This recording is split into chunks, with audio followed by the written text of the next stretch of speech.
একদা একটি সুন্দর গ্রাম ছিল। গ্রামটিতে ছিল এক অত্যাচারী মোড়লের বসবাস।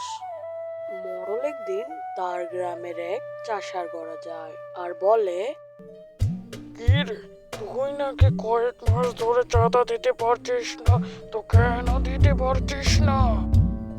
আরে মোড়ল সাহেব, কয়েক মাস ধরে যেভাবে বৃষ্টি না হয়ে রয়েছে, আমার চাষাবাদ ঠিকভাবে হয় না, তাই আমি আপনার চাঁদা দিতে পারিনি।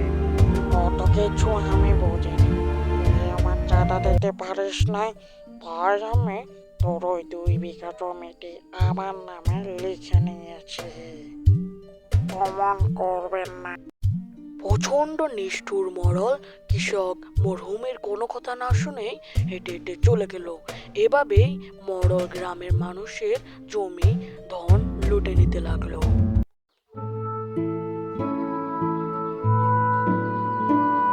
আরে মরহুম ভাইটি, দেখি তুই এরকম মন খারাপ করে কোথায় যাচ্ছ শুনি? আরে আর বলবে না জসিম, আজকে মডেল আমার বাড়িতে গিয়েছিল, আমার কাছে চাঁদা চাইলো। আমি চাঁদা দিতে পারিনি দেখে আমার 2 বিঘা জমিটি সে কেড়ে নিল। কি বলো? তাহলে তো তোমার সাথে খুবই খারাপ হয়েছে। এ নিয়ে একটা গ্রামে বিচার করাই উচিত। তুমি একদম ঠিক বলেছ। আচ্ছা, ভালো থাকবে, এখন আমার একটা কাজ আছে, তাহলে আমি যাই।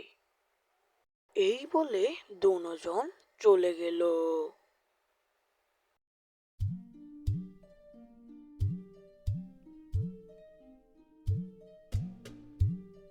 মোড়ল সাহেব আমাকে পাঠিয়েছেন, বললেন আজকের চাঁদাটা নাকি তোর থেকে তুলতে, তো তাড়াতাড়ি চাঁদা বের কর দেখি। আরে কি বলো ভাই, আজকে দাদা আমি কিভাবে দেব? আজকে আমার বেচা কেনা ঠিকভাবে হয় না।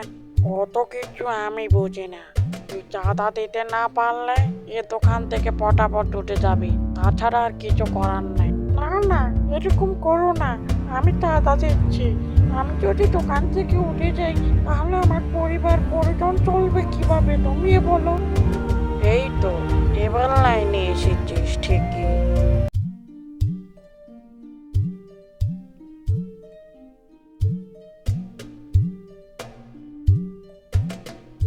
না, এভাবে চললে তো হবে না, এই খবর বড় তারা কানে পৌঁছানোই উচিত।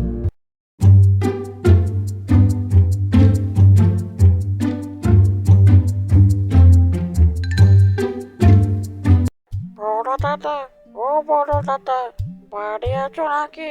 থাকলে বেরিয়ে আসো। আরে মরহুম যে দেখি, তো কেমন আছো? আর ভালো, গ্রামে মডেল যা শুরু করেছে তার চালাকি আর ভালো থাকা যায়? মডেল আবার কি করলো তোমার? কি করেনি সেটা বলো। কালকে মডেল আমার বাড়িতে গিয়েছিল আর আমার কাছে চাঁদা চাইলো। আমি চাঁদা দিতে পারিনি দেখে সে আমার 2 বিঘা জমিটি তার নামে লিখে নিল। এর বিচার না হয় কালকে করি, কালকে আমাদের পশ্চিম পাড়ার মাঠে কয়েকজনকে নিয়ে চলে আসিস। আচ্ছা ঠিক আছে। এই বলে মরহুম চলে গেল। বলে রাখা ভালো, বড় দাদা হলেন গ্রামের সবচেয়ে বুদ্ধিমান মানুষ, তাই গ্রামের মানুষ তাকে সম্মান করে বড় দাদা বলে ডাকেন। শোনো সবাই, মহারাজ যেহেতু আমাদের পুরো গ্রামের মানুষকে জ্বালিয়েছে, তাই আবার আমরা তাকে একটা উচিত শিক্ষা দেব। তোমরা শুধু আমাকে একটা ভাড়া করা চোর এনে দিলেই চলবে, আর এ দায়িত্বটা আমি মরহুমকেই দিলাম।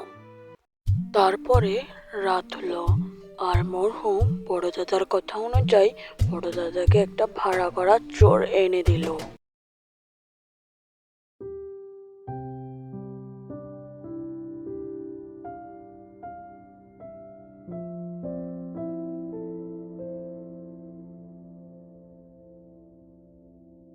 আরে মরণ মশাই যে, এরকম মন খারাপ করে বসে আছেন কেন বুঝি? আরে আর বলো না, কালকে রাত্রে চোর এসে আমার ধন সম্পদ সব লুটে নিয়েছে। কি বলেন? তাহলে তো আপনার সাথে খুবই খারাপ হয়েছে। ও, আর একটি কথা, কালকে বড় দাদা গ্রামে একটি সভা আয়োজন করেছেন। এখানে তিনি আপনাকেও যেতে বলেছেন, তবে যাবেন কিন্তু। এই বলে রফিক চলে গেল। পরের দিন সকালে সেই সবাই অনেকজনই উপস্থিত হলেন। শোনো মোড়ল, তুমি গ্রামের মানুষকে অনেক জ্বালিয়েছ। আশা করি এখন তোমার সেই বুঝটা হয়েছে যে গরিবরা কত কষ্ট করে তাদের টাকাটা জমায়, আর তুমি সেটা চাঁদা নিয়েছো। তোমাকে গ্রামবাসী কখনোই ক্ষমা করবে না, তুমি মনে রেখো। আমাকে আপনারা সবাই ক্ষমা করে দিন। আমি আমার ভুল বুঝতে পেরেছি। আমি আর কখনো গরিবদেরকে জ্বালাবো না, আর কখনো বেশি টাকা নিব না। আমি চাঁদা নিব না।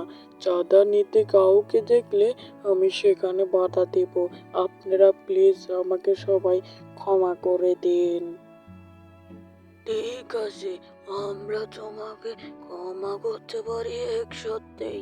তুমি যাদের কাছ থেকে জমি নিয়েছো তাদের জমি তুমি ফেরত দিয়ে দিবে। এই শর্তে রাজি হলে আমরা তোমাকে ক্ষমা করতে পারি। আমি সবার ধন সম্পদ দিয়ে দিব। ঠিক আছে, তাহলে তুমিও তোমার ধন সম্পদ ফেরত পাবে।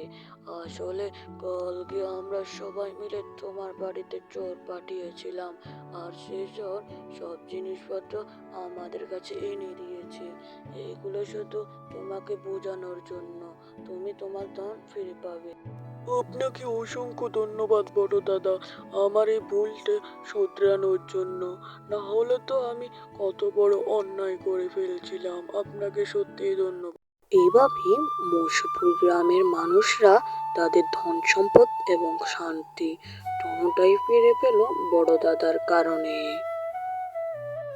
Like, subscribe, and notification on please.